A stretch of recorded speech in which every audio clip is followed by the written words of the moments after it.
I'm going to be sharing with you my to be read pile for the first part of 2021. I don't really do a ton of TBR videos.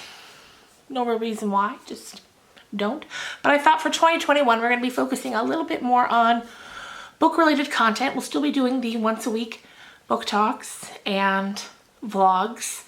And we'll have TV and movie reviews as they come up, but I also did want to get some more book-related content up, more than just once a week. So I thought this was a good place to start. A few of these books you've seen me dragging around for a while now, but most are new. One hasn't quite arrived yet.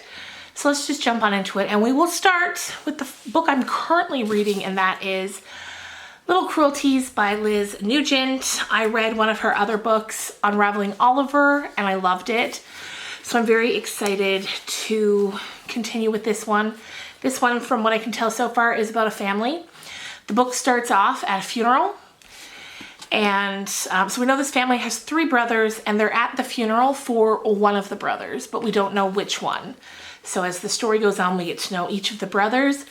From what I can tell so far, every single character in this book is unlikable, but done in that intentional way that you kind of develop those feelings of likability for them anyway, even though there's very little redeemable qualities about these brothers from what I can tell so far. All right, next up, this has been on my want to read pile for months, ever since it came out, but I couldn't find it anywhere locally, and then finally right before Christmas I managed to get my hands on a copy, and that is Mexican Gothic. I've heard so many people talk about how much they loved this book. I've seen it on a lot of people's favorite books of 2020 lists, so I can't wait to jump into this one as soon as possible. On the back here it says, darkly brilliant and captivating, readers who love old houses and family secrets will devour this. And if you've been around my channel for a while, you know that dark houses and family secrets are literally 2 of my favorite things, so I cannot wait to get into that. Next up, we have this book here, It Will Just Be Us by Jo Kaplan. This book was recommended to me by my fellow book lover, Kim V, here on YouTube. She's a viewer. And as soon as she recommended it, I went, looked it up, and was like, oh yes, I need to read this. So it says, a terrifying new Gothic horror novel about 2 sisters in a haunted house that never sleeps. Perfect for fans of Shirley Jackson's We Have Always Lived in the Castle. I have a book talk on my channel on that book. I loved it. So this sounds like it will be right up my alley, like I just said. Old houses, family dysfunction. Sounds like this has both of those. I love it. Can't wait to read it. Next up is a book I borrowed from my friend Krista, my local friend Krista, who I know I always talk about her in these videos. Someday I'm gonna have to see if she'll come on and do a video with me, because that's one of the things we share is our love of books. So she lent me this one early on in quarantine back in March. She first got me into the Welcome to Night Vale podcast, which I loved and have been listening to ever since. Then the next time I saw her, she had this book. Once she finished it, she lent it to me. So I can't wait to get into this. If you love kind of weird things and you haven't, definitely check out the Welcome to Night Vale podcast.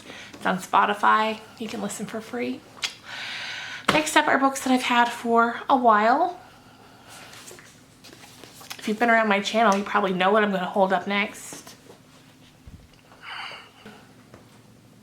Ask Again Yes by Mary Beth Keane. I have been reading this book for 9 months. I keep picking it up and putting it down. My main complaint is the font's too small. The print is just too small.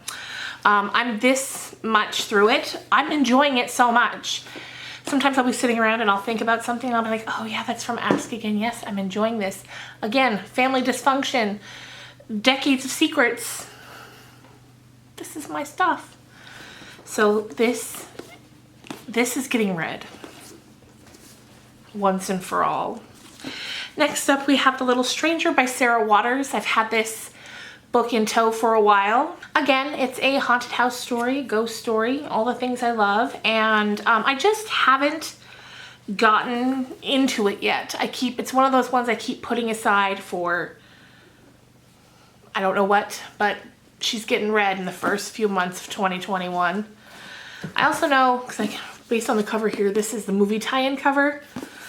And I would love to see that movie. I think it's on Netflix.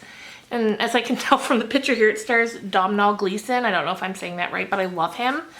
And I look forward to that. Also here, there's a quote from Stephen King. It says the #1 book of the year, several sleepless nights are guaranteed. So like, what am I waiting for? I don't know. The final one, this is another book that I ordered at the beginning of quarantine back in March 2020. And this is The Mirror and the Light by Hilary Mantel. Now this is a historical fiction novel, which aside from ghost stories and haunted houses, historical fiction is my #2 genre. I love it so much. So I ordered this, and I think it was Lyndall, my friend Lyndall, commented when I was showing the book, and she was like, oh, have you read the first two? Because this is the last book in a trilogy. I was like, nope, did not read the first two, didn't know it was part of a trilogy. So what we're gonna do is we're just gonna read it. It's big. I mean, there's a lot there. Is it going to hold up on its own? I have no idea. But I feel like I should just read it. Is that a bad idea? Have you read this? How important are the first two books? Because based on the blurb, I feel like I know enough about the history of what this might be about that I'll be able to keep up. Like, it's the blurb here says, England, May 1536, Anne Boleyn is dead, decapitated in the space of a heartbeat by a hired French executioner. I'm fairly familiar with the story of Anne Boleyn, so I feel like maybe I'd be able to pick it up. I don't know. I'm doing it anyway, so that should be an interesting book talk video, I'm sure. If you have read any of these books, please let me know in the comments down below. Did you like it? Did you not like it? Why? What are you planning to read this year in the first couple of months? Oh, there's one more. It's not here yet, but I'm going to be reading as well, Brave With You by my dear friend Andrea here on YouTube. Her YouTube channel is Je suis, je suis moi. You may be familiar. If not, definitely go and check her out. I'll link her channel down below. I was able to read her first book actually before it was published last year. And now I'm very anxiously awaiting the arrival of this one. And then I'm going to do a book talk on both of them. And then I can't wait to share her with you. Although I know I've mentioned her a few times and her books already during Vlogmas, but I'm just very excited to have physical copy to hold. So yeah. Anyway, you guys, let me know how you're doing. Let me know how your first week of 2021 is shaping up, and I will see you guys real soon. Bye.